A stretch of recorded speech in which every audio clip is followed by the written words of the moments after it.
Our next stop was at the Kīlauea Iki Overlook, where we were to take the Kīlauea Iki Trail. And here we are starting the Kīlauea Iki Trail. After hiking about a half a mile on the trail, we met a couple who told us we were on the wrong trail and that it was the Crater Rim Trail that we were walking. We turned around and headed back up the hill. It did turn out that we were on the correct trail. The Crater Rim Trail, which they had been hiking, meets up with the Kīlauea Iki Trail. Okay. So here we are at the very top of the Kīlauea Iki Trail, and fortunately all these trees are hiding the view. Kahili ginger was a common plant on this trail.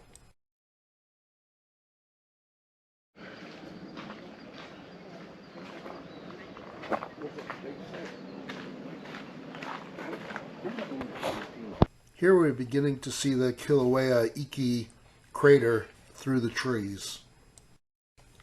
Along the trail there are many cracks appearing which go down into the lava tubes. This is the giant tree fern, Cybodium chamisoi, indigenous to Hawaii. Matt versus James. Who's gonna win? That's cool. Here's a nice view of the Kīlauea Iki crater. The white line on the crater floor is the Kīlauea Iki Trail.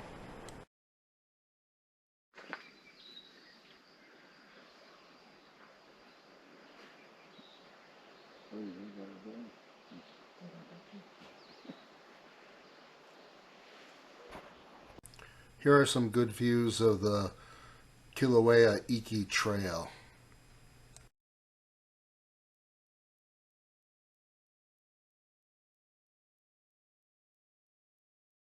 Yeah, all the tiny little people. Yeah.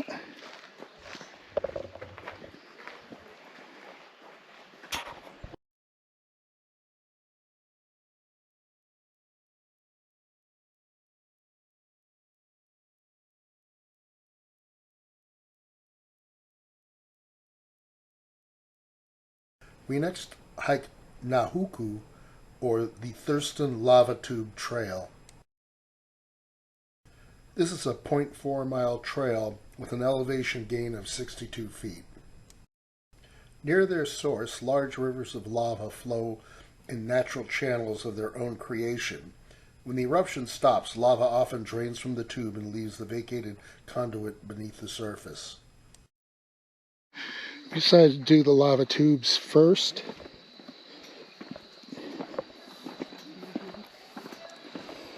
You'd probably gone about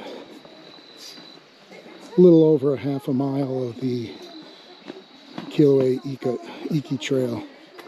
When we came, we either had to go down, descend to the floor, or do the lava tubes first. So we elected to do the lava tubes first.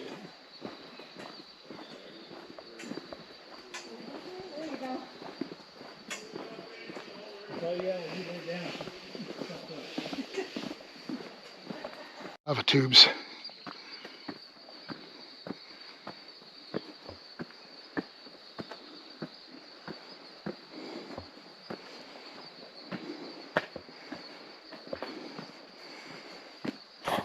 Oh, wow. Here's Mary at the entrance to the lava tubes. Here she's looking down into one of the fissures from the lava tubes. Here's a view of what Mary was looking at. Here we are walking through the lava tubes. Unfortunately, it was too dark for the GoPro video camera to work, and so we had to rely on just the photographs we took of the interior. Here is the lava tube exit.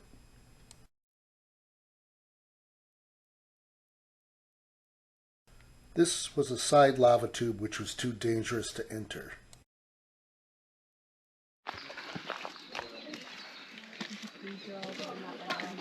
That's the lava tube we just came out of. It's too dark for the cam. Rather than retry to do the Kīlauea trail, we instead went to the Puʻupuaʻi Overlook, where we got another view of the Kīlauea crater. Oh, yeah. Here's the Puʻupuaʻi whatever Overlook. This is Kīlauea. We elected not to do the hike down to the floor, but you can see some people are hiking across. It's a 4-mile round trip.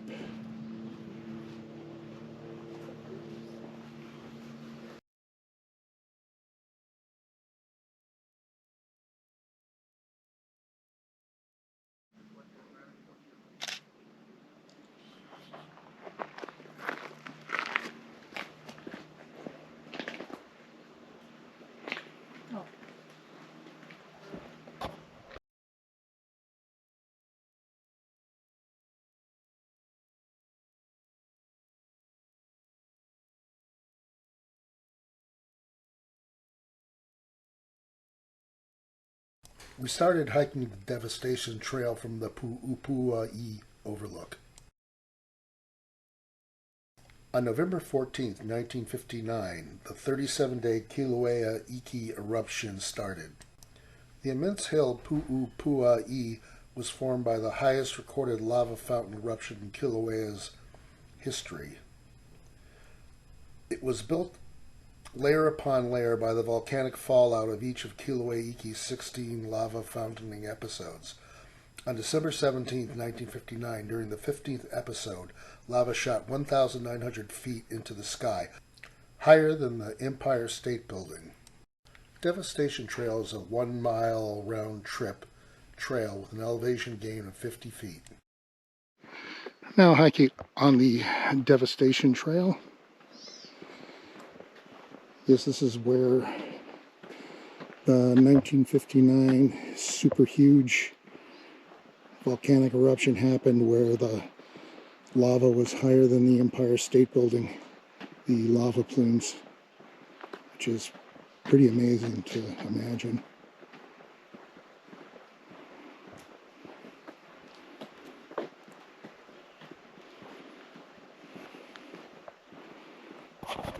The soil just off the trail is still very fragile.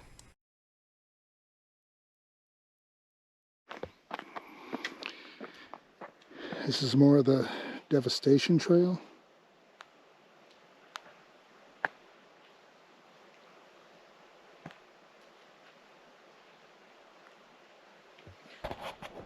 This is the Puʻupuaʻi cinder cone. Puʻupuaʻi translates to gushing hill. It's amazing, these little weed flowers are growing throughout the area. I guess some of the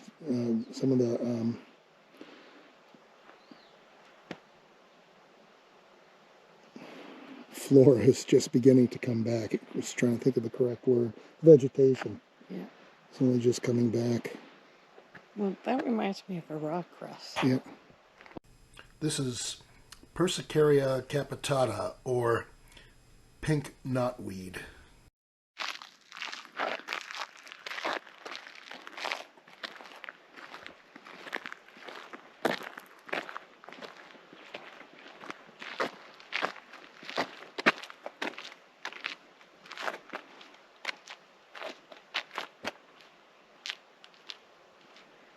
There are volcanic hazards here. 64 years later, there are still volcanic hazards here. The pink knotweed seems to be the only thing that's able to grow in this soil.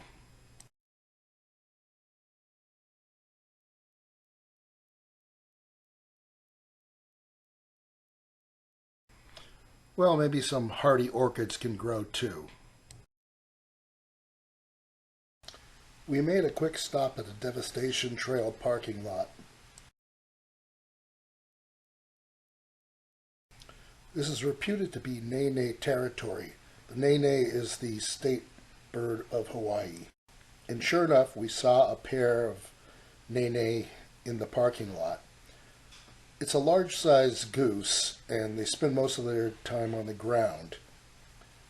They are an endangered species.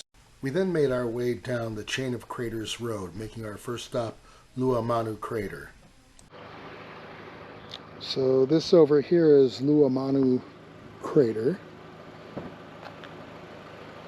We're now on the road going down to the coast, and where the road got blocked off because of the big, I believe it was 2018 eruption that sent lava all the way down.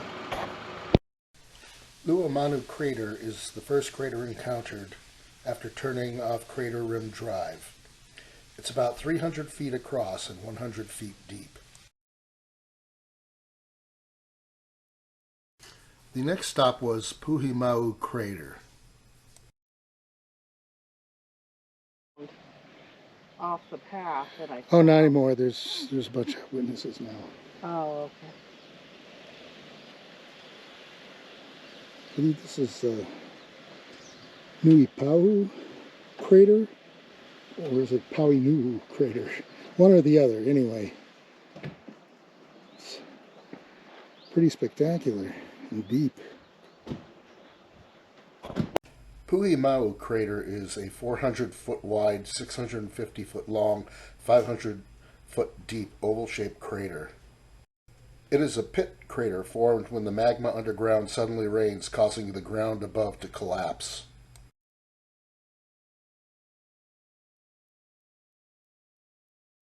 Our next stop was Kealakomo Overlook.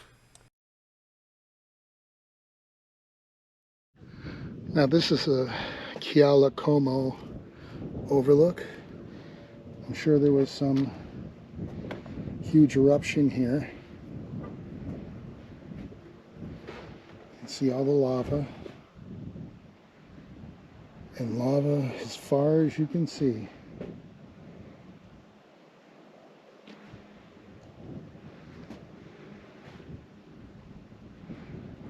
I think that's looking back up towards Mauna Loa. Kealakomo Overlook is on the edge of the 2,000-foot-high Hōlei cliff. From this overlook, you have a panoramic vista of the Pacific Ocean and the vast lava field that covered portions of the ancient village of Kealakomo. Kealakomo was a village on the coast, most likely destroyed and abandoned after the 1868 earthquake and tsunami. This is the Kealakomo. Wow, they have picnic tables. It's a lovely place to have your lunch. Yeah. This is Kealakomo.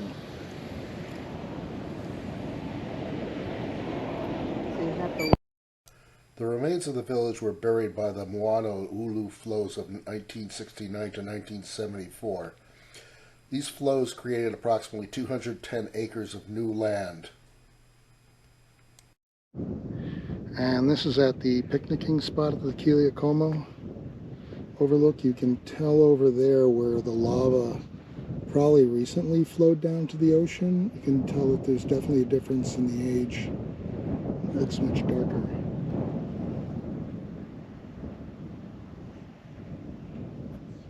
Both the dull black jagged A'a lava flows and the silver gray smooth Pahoho lava flows are visible from this overlook. We then drove down to the coast until we reached the Chain of Craters Road turnaround. Here we are at the bottom of Hawaii Volcanoes National Park. You can see this is where there was more recent lava that came down through and made its way all the way to the sea.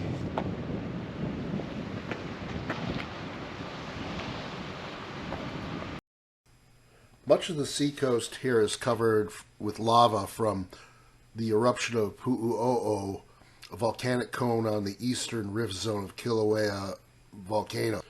The eruption began on January 3rd, 1983 and continued until April 30th, 2018, making it the longest-lived rift zone eruption of the last 2 centuries.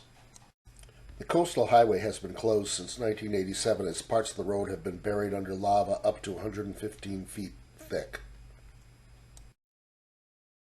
There or something? See over there where the... Yeah. So you can see where there was lava did in something that was built there before.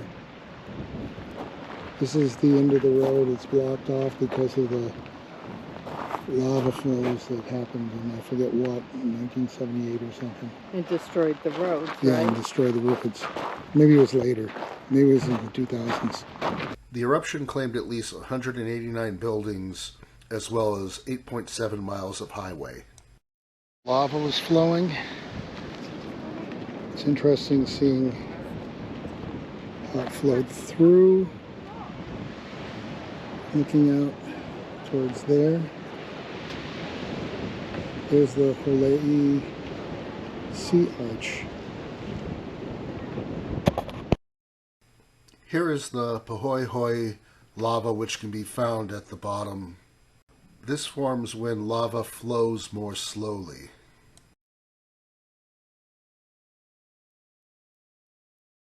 This is looking east at the Hōlei Sea Arch observation area.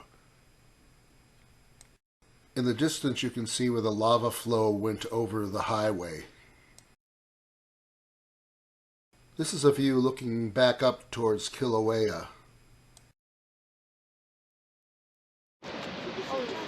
And there's the Hōlei sea arch.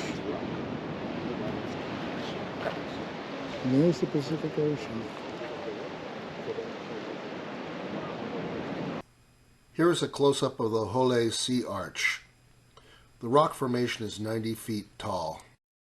Our final stop of the day was at the Puna Coast Trailhead.